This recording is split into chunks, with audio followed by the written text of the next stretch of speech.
Welcome to Richmond Racial Equity's first public safety forum, and we're hoping it's the first of many. I'm Patty Brushett, and this is Gretchen Paulson, and we're going to be your hosts tonight. I just want to let you know that this is our first attempt at a hybrid public meeting, and I will ask your forgiveness right now as we move forward.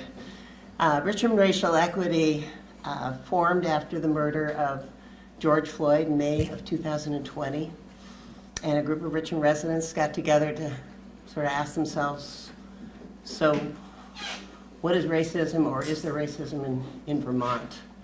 And we have met very regularly since that time, what we do is we're really trying to promote inclusion, justice, and equity in Richmond. And if you'd like to join us after you hear the presentation or at any moment, you can go to the Richmond Racial Equity website, and there's a link right away that puts you in a mailing group where you'll hear what we're up to and when there are meetings and so forth. I'd really like to thank the Richmond Congregational Church for sharing this beautiful space with us. We really appreciate it. I'd like to thank Jim for being here from MMC TV, and they're going to be recording and editing and posting this on their website. And so if you have friends who still have no power, they can view this evening.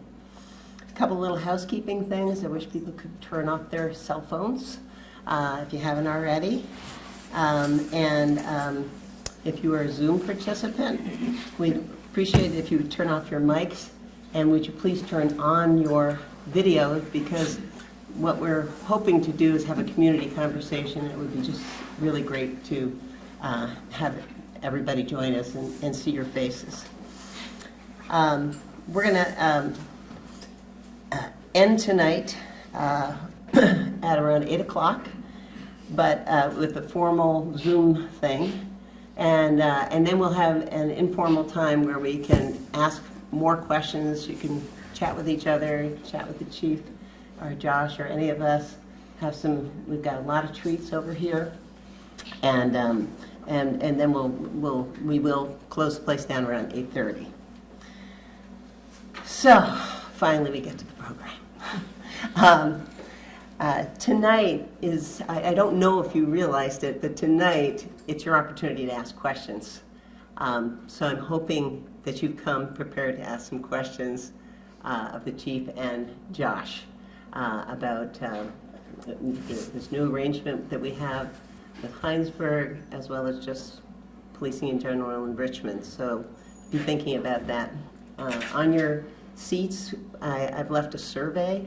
As I said, this is our first forum, and we'd love any feedback that you'd be willing to do. I think Connie Van Egan, who's doing the Zoom part of the technology tonight, will be posting a survey link at some point. Okay. So let's listen tonight. Really listen. With open hearts, and ask questions that come from a place of genuine curiosity and not judgment. We always start our meetings with a land acknowledgement, and Scott Silverstein will be doing that for us. Good evening. I'd like everyone to think about how long you've called Vermont your home. 10 years, 20, 50, maybe a century or more if you have ancestors who are Vermonters. Now I want you to think about how, whatever it is, the Western Abenaki have you beat, they have me beat, and not by a little bit, by a factor of 100 or more.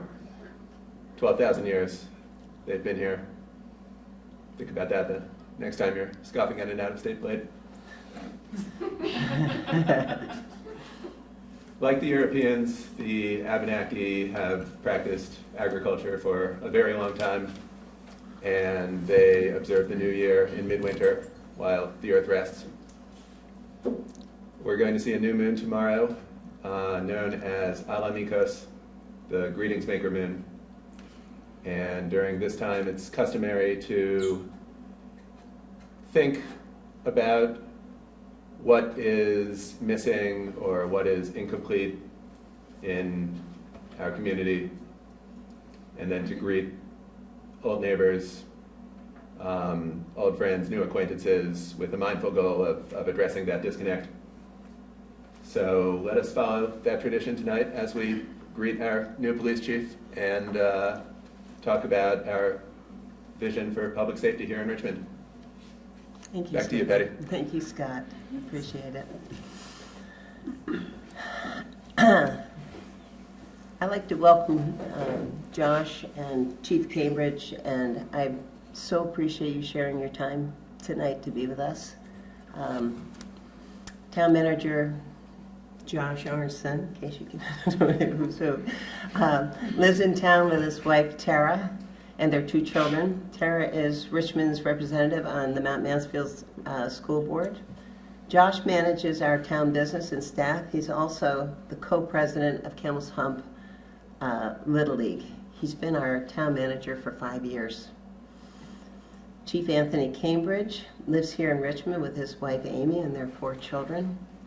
He is a former high school teacher in an inner city school, and with the Hinesburg Police Department for 8 years, the past 5 years as the chief. He became Richmond's chief 6 months ago. Richmond has contracted with Hinesburg for police and chief services until July of 2024. So I'd just like to let you introduce yourselves a little bit, Chief. I'd just like to say, could you just give us an update on the highlights of what you've been doing over these past 6 months? I mean, I know that's a tough question, and how things are going for you and your officers. How things are going, I like to think things are going well. We have done some things that I think everybody can see, such as putting graphics on the cars, and then there's a lot of behind the scenes, such as trying to find officers. Something that I've discussed with Josh and a number of other people that have been part of that is not just, it's relatively easy to find officers. I know people might disagree on that because a lot of departments have trouble, but finding the right people is key. And one of the things that we have a couple of people sort of on the burner going through backgrounds and such, and I said to Josh last week, we could hire 2 people tomorrow, but we don't want to say the entire time, is this the right person? Did we not do the right thing? And I think it's that process that has led me to have a good team, and not just a good team for this moment in time, a good team that when I do lose someone for whatever reason, we just had an officer that left us 6 months ago, and his wife died a few days ago. He left for personal reasons, and it was very unfortunate to lose him. He was a great officer, but we were able to. We had 2 officers sitting as part-timers waiting to pull into that full-time job that we knew that were proven because they've been working in both towns. So some of the stuff we've done is make the building secure, change the door locks, got an intercom so that when somebody comes to the door that we're not going to miss somebody that needs help. We've updated the cameras within the building. Like I said before, we've taken care of the cars. Snow tires for the winter we've purchased. I've fixed brakes on several of the cars, and then we've reduced the number of vehicles from 6 down to 4. I don't know if it'll stay that way. It's going to depend on how many, if we end up having take homes or not, depending on union stuff, which will be discussed in the future. But as of right now, I just don't think that we should have so many cars and not so many officers. So it's one of those things that I think we'll cross that bridge when we get to it. Some of the stuff that's behind the scenes is I've updated some of our policies, some of the stuff that was mandated by either legislature or the police academy, and got us up to speed. And I'll continue to do that, continue to look through the policies and make sure that we're where we need to be. And some of the things I think I've shared at select board meetings before is in January, the law changed where we had to have soft restraints in every vehicle. So Richmond purchased a set of soft restraints for every car that we have.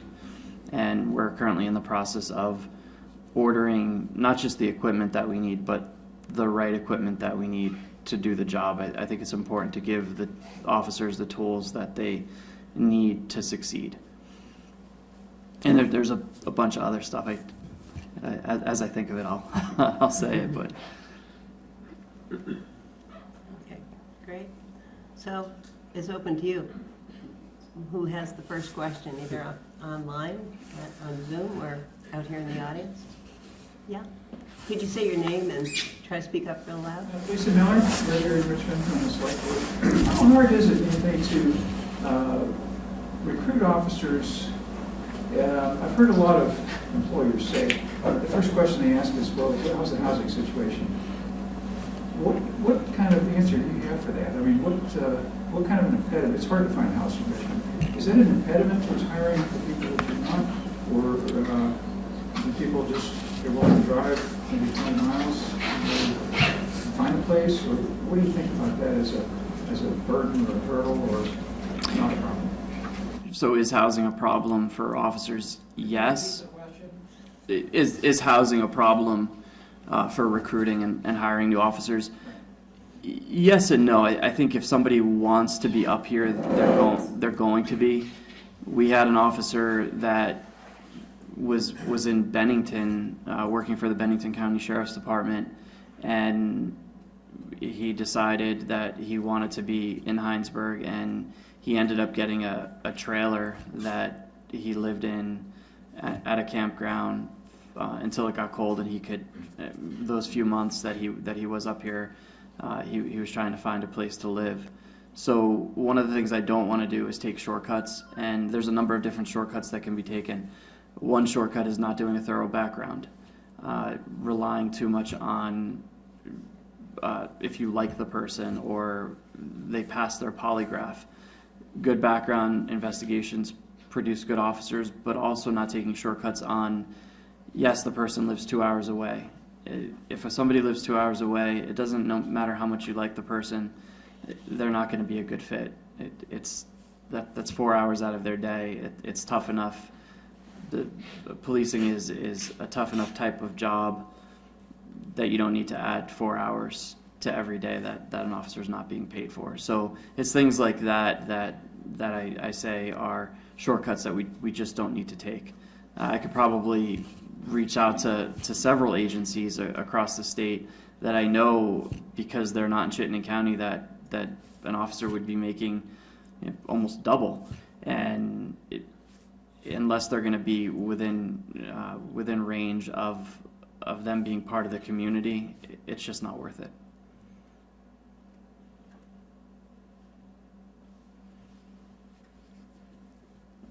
Someone else? Oh my goodness, yes. Yeah? My name is Jeff Forward. So what are your, we're currently understaffed. I think we're budgeting for, Josh, is it 4 officers and plus the chief? So, yeah, we're budgeted for 4 officers, and the FY25 budget has a contracted police chief, continuing contract with Hinesburg. So presumably, hopefully, we'll be staffing up over the next 6 months. What are your plans for training for officers? I understand that there's mandatory training for things like, gun safety and whatnot, but what about like de-escalation training or, anti-bias training? What do you do in Hinesburg relative to that, and what would your plans be for Richmond? We try to take any training that comes available that whether an officer brings it to me and they have interest. Today we had an officer come to me that wants to be a field training officer and said, here's the class, I'd really like to take it. Or it's something that I either see within the state or outside, or I see a need and search outside the state for something. And unfortunately, there's not a lot that's offered within the state for even the stuff that we need. It's been really hard to get certain trainings within the state of Vermont and through the police academy. And I know they're trying, but there's not enough officers and there's not enough trained officers. So some of the things that I've done is, if I do see something, first of all, we always have our mandatory fair and impartial training, and we always keep our policy up to date. If we don't keep the policy up to date and keep our officers up to date with fair and impartial policing, we can't stay certified as police officers. So that's one thing, but I think it's important to add on to that in a number of different categories. One of the things that we've done is we're working with currently right now Exude Capital. They're from just outside of Philadelphia, and they offer trainings on DEIB. And one of the things that I've noticed is a lot of these trainings that I've been able to find, and I have officers attend them via Zoom, which is great, but it ends up being just my department, and it ends up it's personal because you're talking to someone live, but it's still very impersonal. And so one of the things that I've talked to both town managers about is, can we bring people from some of the other states that are more populated and do have more trainings? Can we bring them into Vermont? And that's something that we're going to be doing. Hinesburg-Richmond, we're going to be offering a DEIB training. I'm not sure exactly what the name of it's going to be. It's something that I have to work with the coordinators about. But the Exude is out of Philadelphia, and the trainer will be coming from Florida, and we'll be offering it hopefully through the Academy website and offering it to 40 people within the state of Vermont. But it's also not just the state that's fallen short on DEI training and training in general. It's also, everybody was very pro trainings that needed to occur and during COVID and post Floyd, but a lot of that, now that focus has sort of shifted off police a little bit more than it was, a lot of the trainings have gone away. So it's really important to, because no one's doing it, I'd like for us to sort of become a hub for that. Okay. Connie Van Egan has a question online. My name's Connie Van Egan. Can you hear me okay? Yeah. That's great, thanks. Joining from my home in Richmond, and appreciate the opportunity to do that. Thinking about what Chief Cambridge just said about training and how interest in something wanes over time. It's like, there's always something new that we have to pay attention to. But it seems like there's some things that we should always pay attention to. Training is one example. But another one has to do with, what is the police officers and the office and the staff that support them doing in some relevant things that touch Richmond citizens? And that could be visiting their homes and helping them. It could be traffic stops. It could be arrests for something that was wrong. But that way of keeping track of what's happening in our community recently is being done in some other communities like Burlington by collecting data on a monthly basis and then posting and sharing those data. And I know that our police department has done that to some degree in the past, but it was hard to find and also hard to track over time. Like, is this a good number relative to the past, or is it not? And I just wondered if there would be a process for thinking about, well, what are the data that the police department should be held responsible for posting on a regular basis, that the community members like all of us here today are able to follow. And I just wondered if you'd reflect on that, Chief. It's important to give data that's relevant, and it's important to give data that the community wants, and it's also important to not give data for the sake of giving data. And I think there's a lot of police departments that just throw stuff out, and here's a packet, and people don't know what they're looking at. And I think that as far as what we're doing, I always say the proof is in what you're doing, and the proof sometimes is what you're not hearing. And one of the things Josh, I think it was at our last department head meeting, said to me was, I don't have any complaints. This is the first time I don't have any complaints about Cochrane Road. I don't even know what to say to you. He was coming to me constantly with, we got 4 complaints on Cochrane Road, we got 1 on Hinesburg Road, can you get your officers? And then not hearing stuff is a good thing. And that means that we're doing what we're supposed to be doing. And you have to, the town has to trust in the person, whether it's me or someone else, the person that they've chosen or elected to be chief. And I have to trust in my officers, and that's why the hiring process is so important. It's important for me to find people that I trust. So when Josh asked me, or the town asked me, hey, can you get this done? There's no break in communication anywhere. And as we get a feel for the town, I think it will become clear what numbers are relevant to give the community, and what people will ultimately want. And I can, there's no limit on what we can, whatever we're doing is documented, period, every step of the way. So there's no limit on what kind of things we can give to the community, but also remember that if we're not doing it, there are no stats on it, or if we're not doing it, there may be numbers, but we might not have the ability to produce stats, such as we don't often search cars in Hinesburg. When I wasn't chief, it was something that was very common, and now I can translate that and say the same thing for Richmond. We just don't do a lot of vehicle searches, if any. And if it's something where someone's house just got broken into and their belongings, of course we would.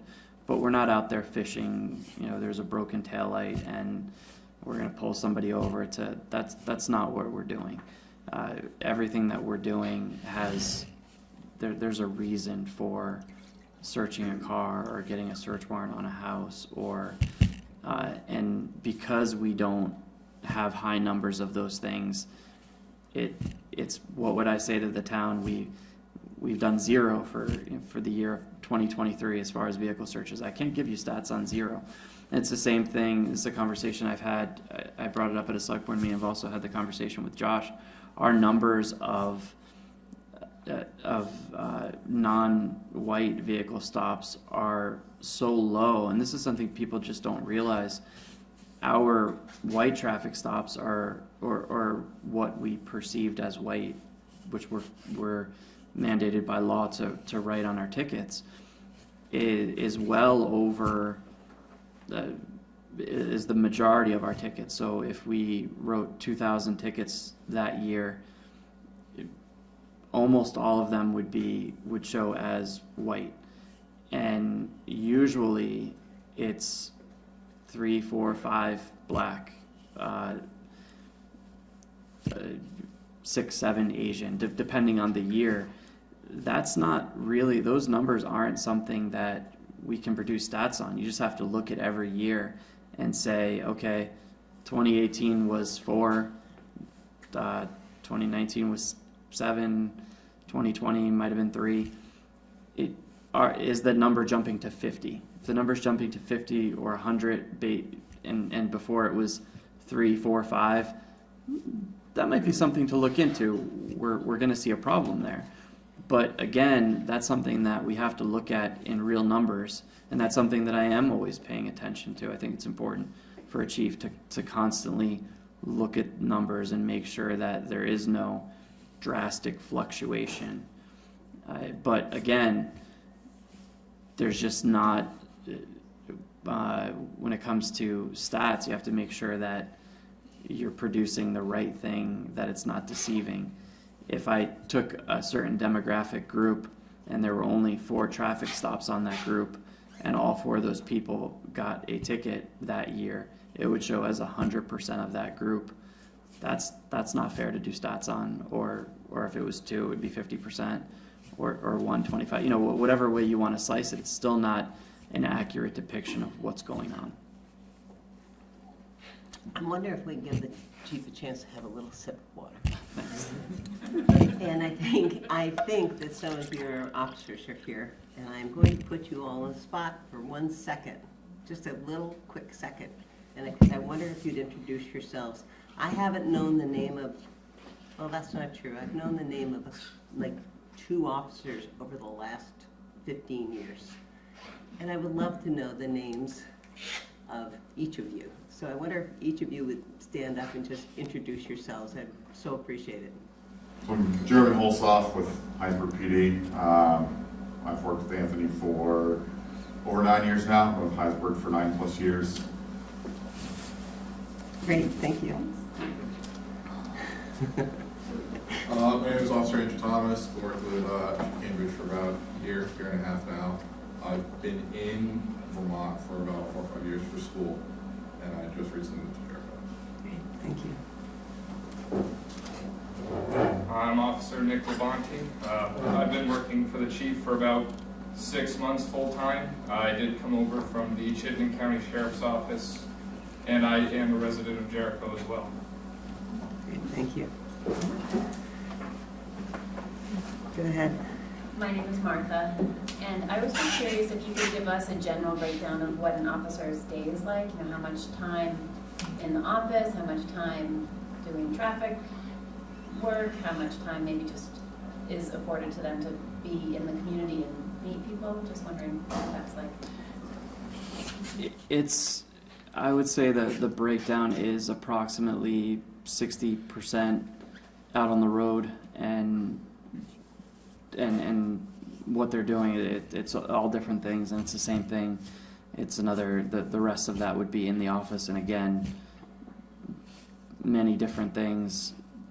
Every time something gets done on the road, they have to come back and do documentation on that. But it usually is, that's pretty much the breakdown. It's almost down the middle as far as office time versus is being out on the road, and this is something that it's very difficult for new officers to get used to.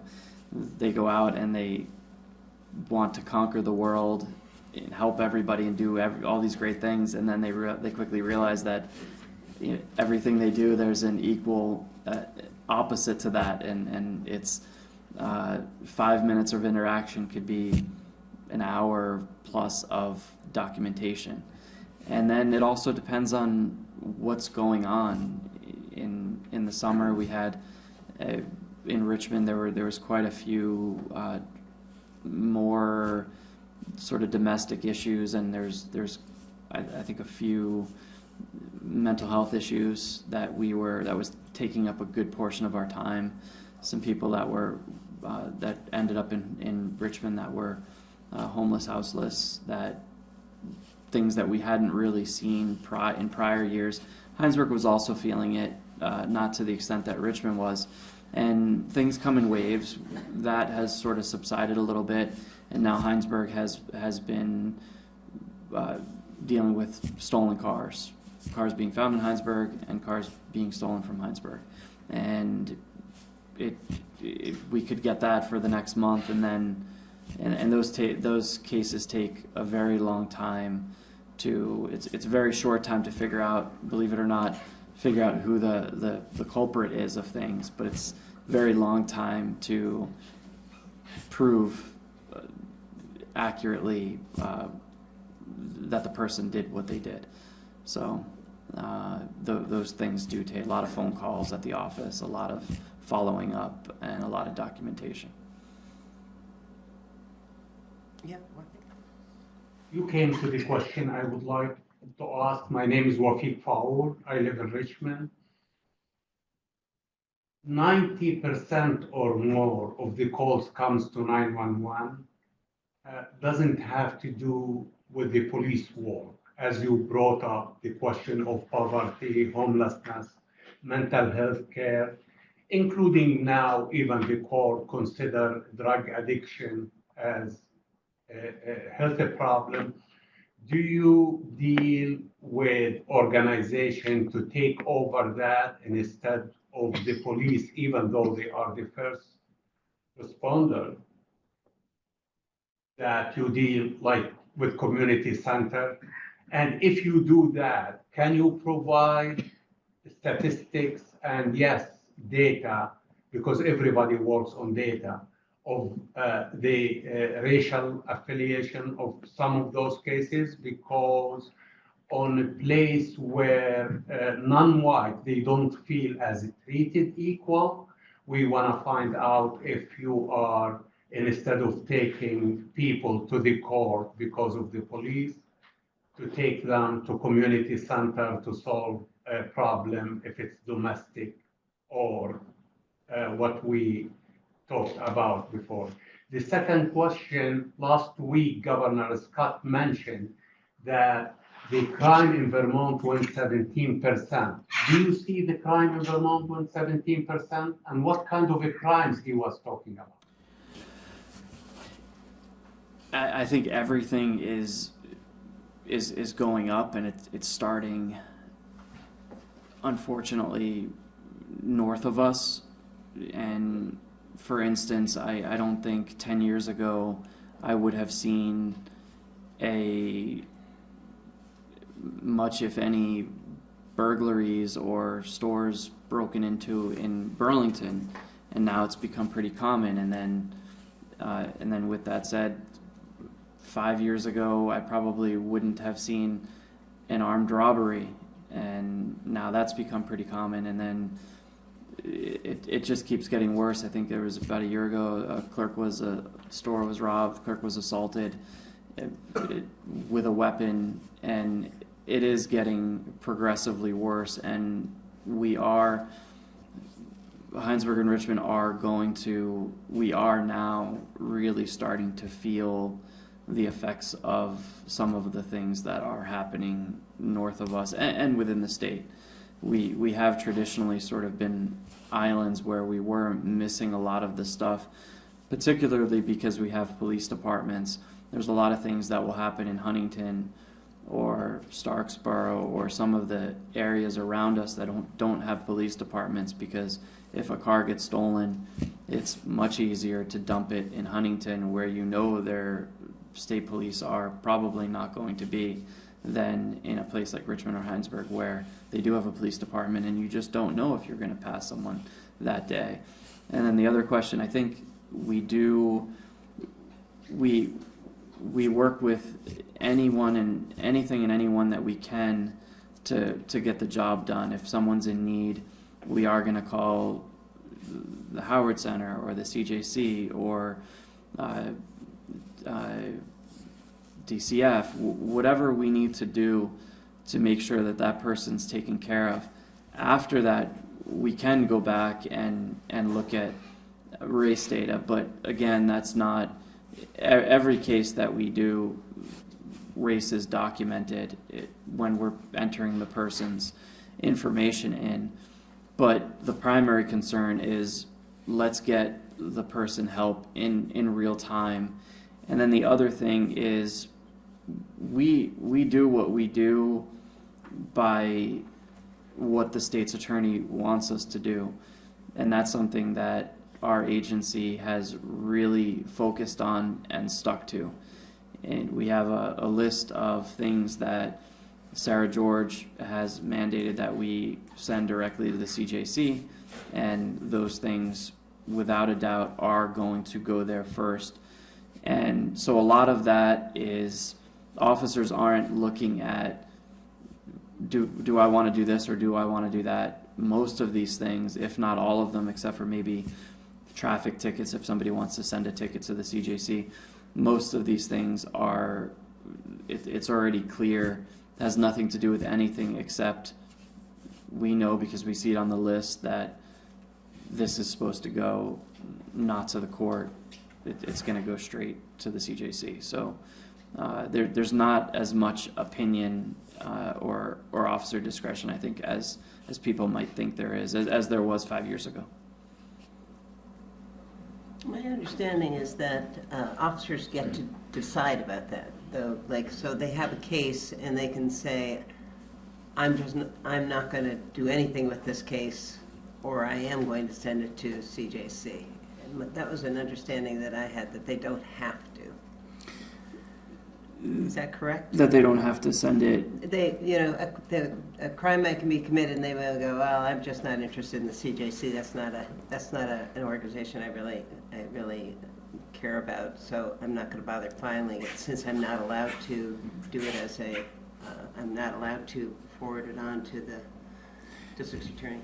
In other agencies, maybe, I'm not really sure. I've heard different things, but in our agency, if the job has to be done, if there's an issue, whether it be retail theft or a domestic dispute or an assault, whatever it is, if it's on the list that it goes to the CJC, there's no discretion, it's going to the CJC. And if it doesn't go to the CJC, it has to go to the state's attorney. If it didn't go to the state's attorney and the officer just threw their hands up and said, well, I don't want to send it to CJC, and so therefore I'm not sending it, that would be them not doing their job. That would also be neglect of duty. So there's no case where there's a victim out there and Richmond and Hinesburg Police Department are going to throw their hands up and say, well, if Sarah George isn't going to take it, we're not going to do it. That's not happening. It's going somewhere. The point is we're here to make sure that people are held accountable and victims are taken care of in one way or another, whether that's through the court system or through the CJC, or maybe it is an underlying mental health issue, and we can focus primarily on the Howard Center and getting them involved. Whatever it is, we are doing follow-up. So. Hi, I'm Becky Vigno. I've lived in Richmond for almost 40 years over in Tilbury Avenue. He was saying that your budget is for 4 officers and a chief. Is that 4 full-time officers? Yes, that's for 4 full-time officers. And at the present time, what does that cover? I mean, I just was introduced to these fine gentlemen. Are they covering in Richmond?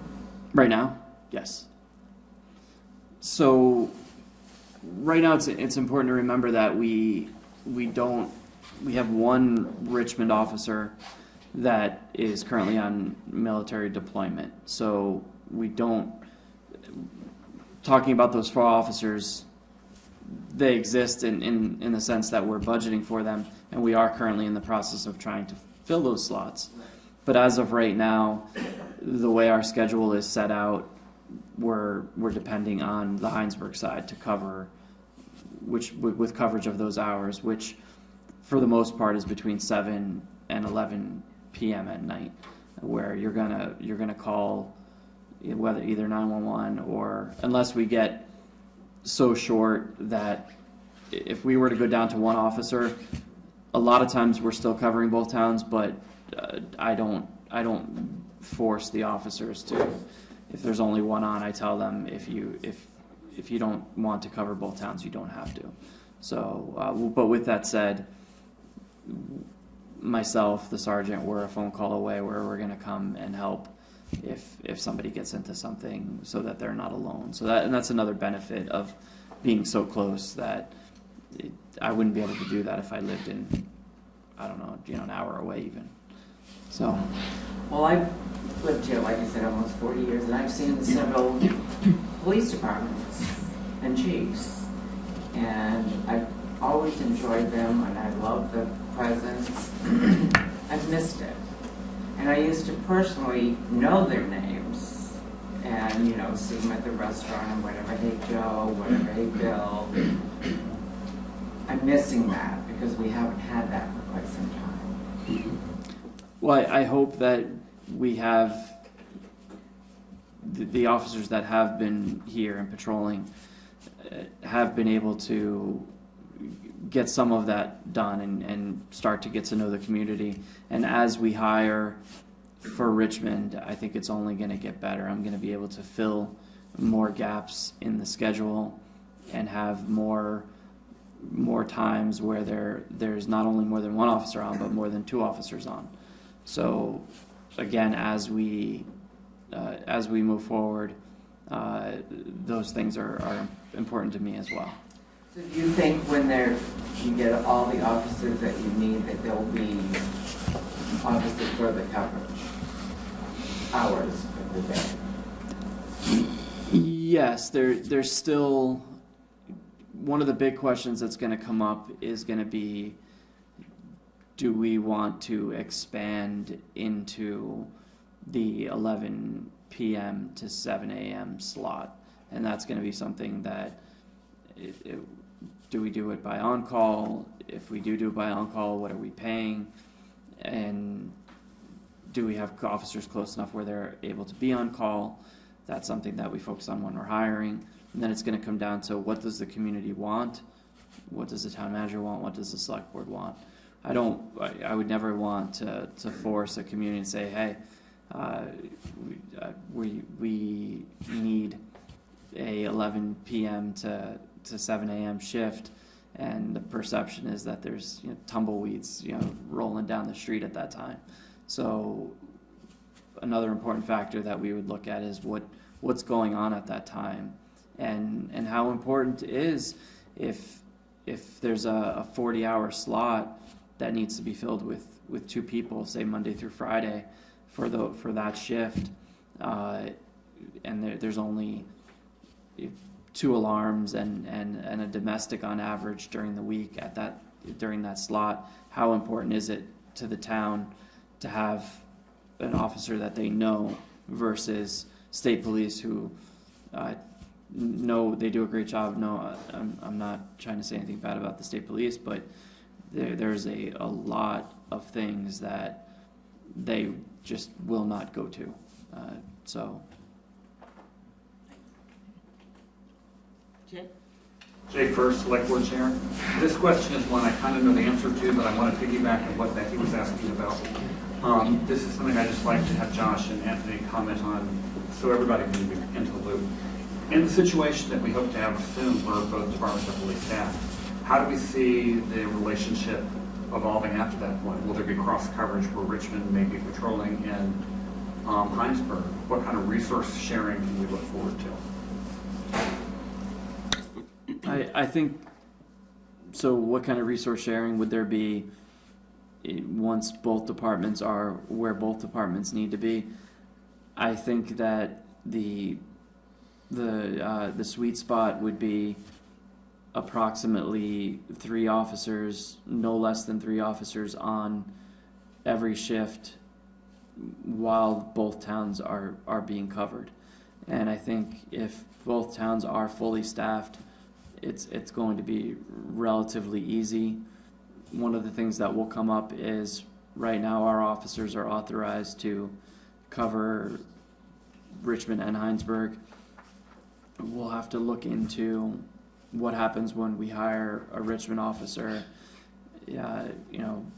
What's going to be their authority in Hinesburg. So that's something that we'll have to iron out with future contracts and things like that.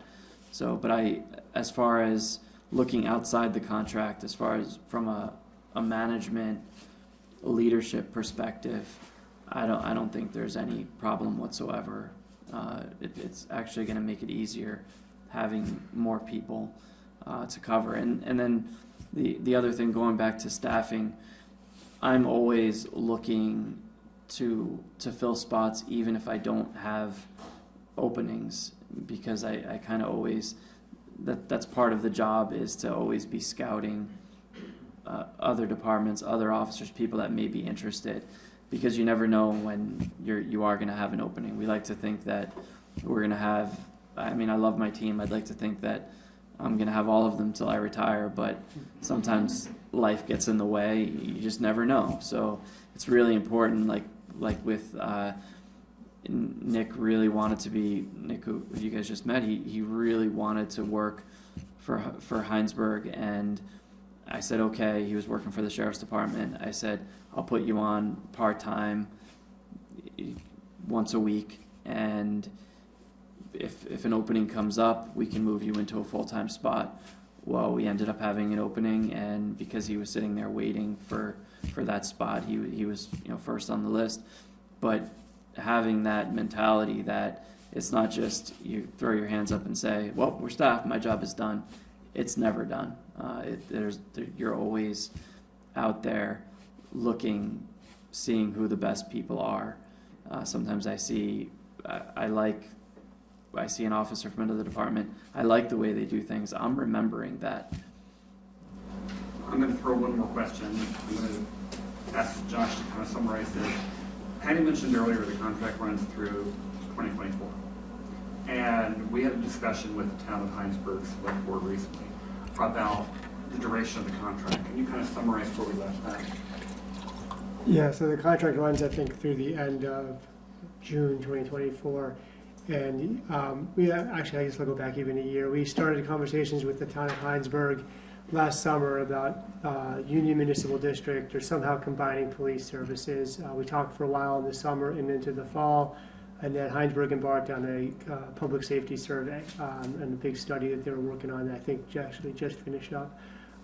In the interim, we've sort of slowly started to work more and more with Hinesburg, with the police coverage and with the interim chief situation.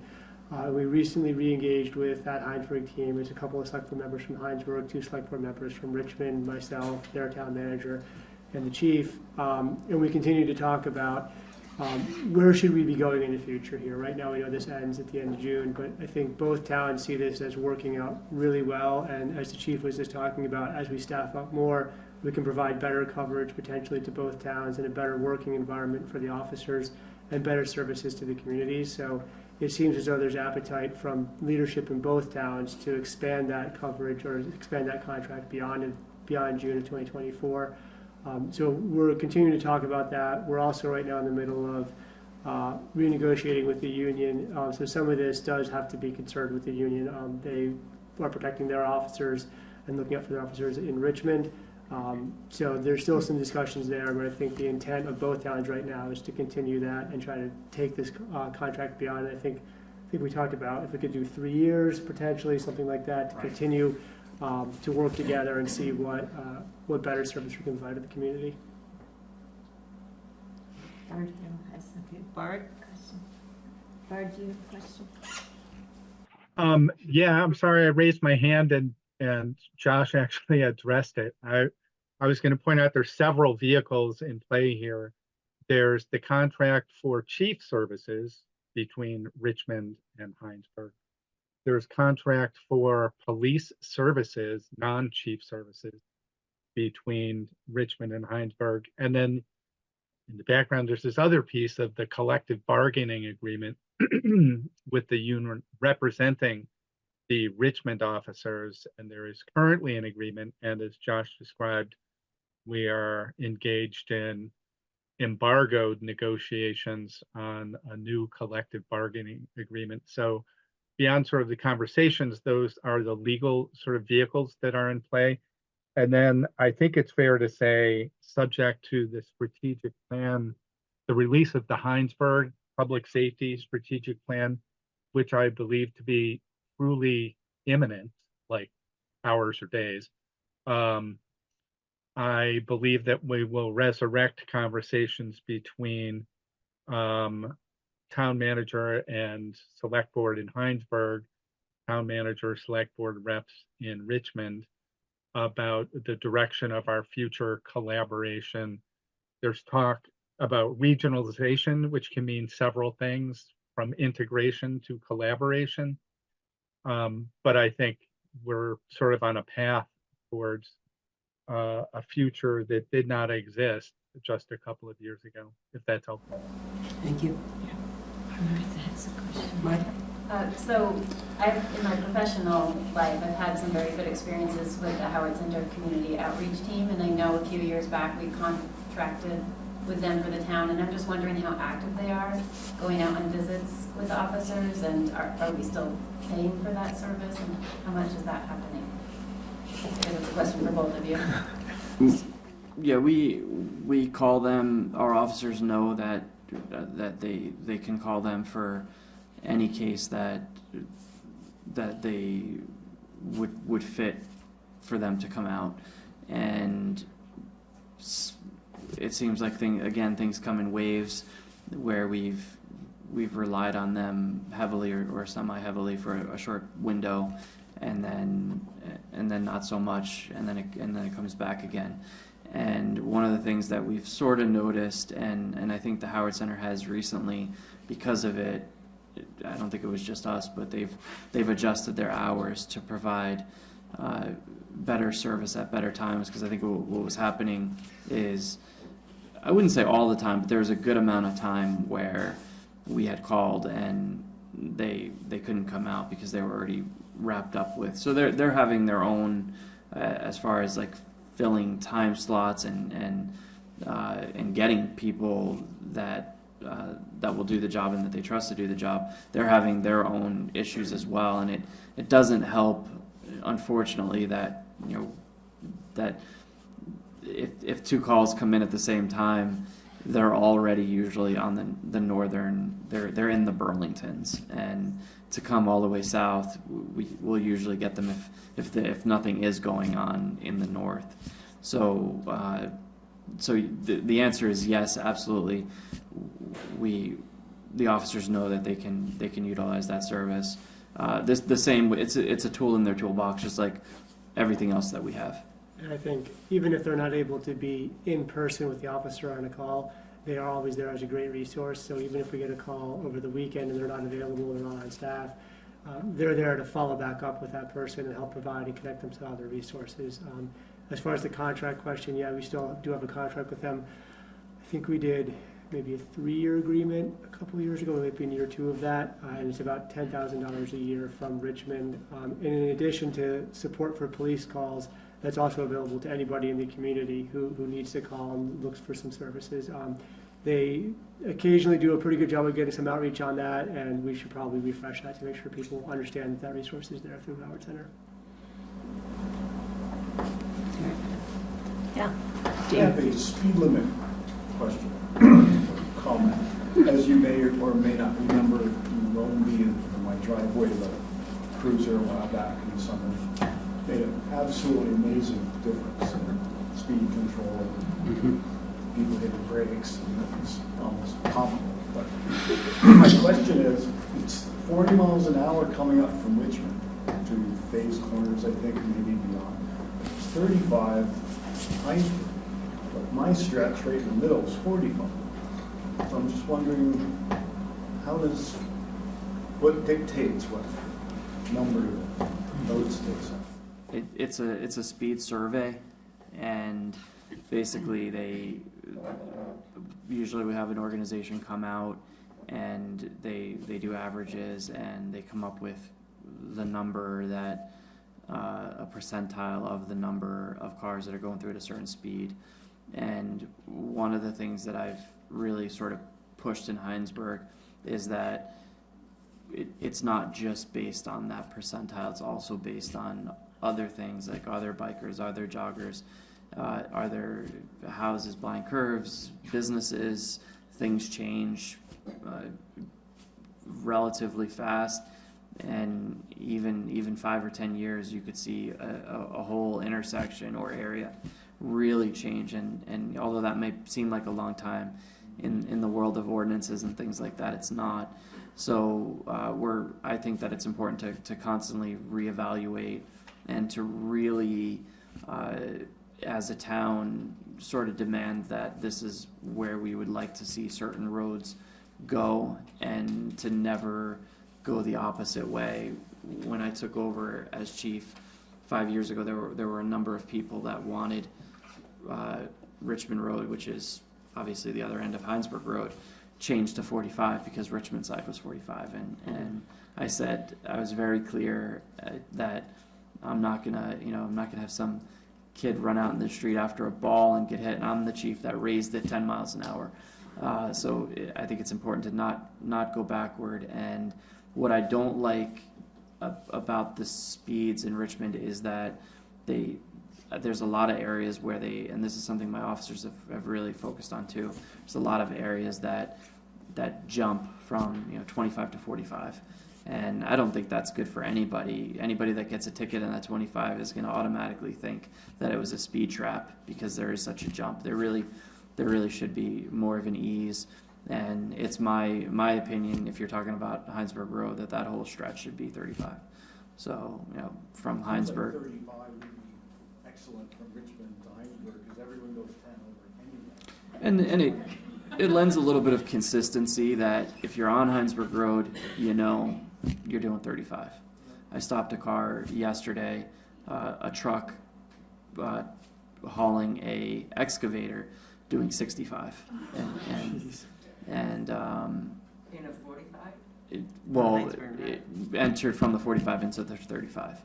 So there are cars and trucks that are definitely going pretty fast on that road. So Being I'm home every day since I retired, and I see it. It's 2 or 3 times at least every day. Someone's doing 55, 60, sometimes more. we are focused on it. Our officers are pulling cars over. I pull over probably on Hinesburg Road myself a few cars a week just on that road alone. So it is one of our focuses, but again, having a lower ordinance does help. What about the missing speed limit signs? I think where we all think we know or assume it still goes up near Farr's Farm, but there's no speed limit sign there, and then there's some missing on Dugway, I think. That's something that if it's a state road and if we're not responsible for the roadway, then it would be the state's job to put it up. But if we are, and one of the ways you could determine whether it's a state road, do we plow it? If we plow it, if Richmond plows it, then we're responsible to put the sign up, and then it would be the highway department. Well, it's almost 8. And I'm going to take one last question. I see Scott's hand. So this has been such an informative evening. I love that speed limit question. That's something I've always wondered about, and so thank you for asking, thank you for answering. I want some kind of commitment that we can continue to have meetings like this in the future, both to hear from you what the department has been working on, and also for a talk back from the community. We talked about data collection, for example, and what data points are going to be important to us. That's something that we need to have continued conversations about. So I'm wondering if you will be willing to have regular meetings just like this one, where we invite the community, and how often you think that could realistically happen? I'm not sure. It's something that I would obviously need to talk to Josh and the select board about. But with that said, I think that we're always available, myself included, to if somebody would like to see something. It's your police department. We're here to help whatever way we can. if you want the answers to something, just give us a call, give me a call. You don't, what I'm trying to say is you don't have to wait for a big meeting to ask a question. I mean, just reach out. But I think in general, we could do these on a fairly, somewhat regular basis, because I think this has been a good meeting tonight. Right, as a select board member, we've talked about doing this quarterly at least. And we've thought about, we as Richmond Regional Equity are willing to, it's difficult for the town to, for Josh and so forth, to have the bandwidth to pull these things off. There's quite a bit of organization, and we are certainly willing to do that. And there are other people that would be good for the community to hear from, like the Community Justice Center, like Sarah George, our state's attorney, along with the chief, and how the chief and the Hinesburg Police and the Richmond Police are working with those organizations. I think those things would be really, really valuable.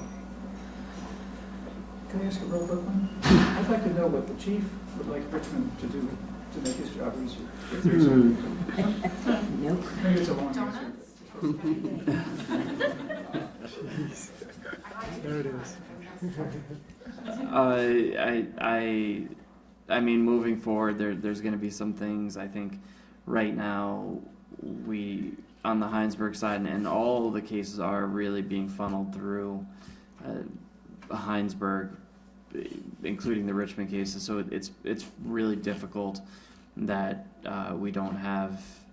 We pretty much needed a full-time administrative assistant even before we took on Richmond, and now with Richmond, our call volume has gone up tremendously. What I don't want to happen is I've sort of doled out the administrative things, not just to me, but also to my officers, like Jeremy, who you see sitting back there. He ends up doing records requests for like car accidents and things like that. That's more time that he's in the office and not out on the road. I know he'd much rather be out on the road. So that's something that immediately I think we really need to start having that conversation of it's more valuable to use my officers as police officers and not as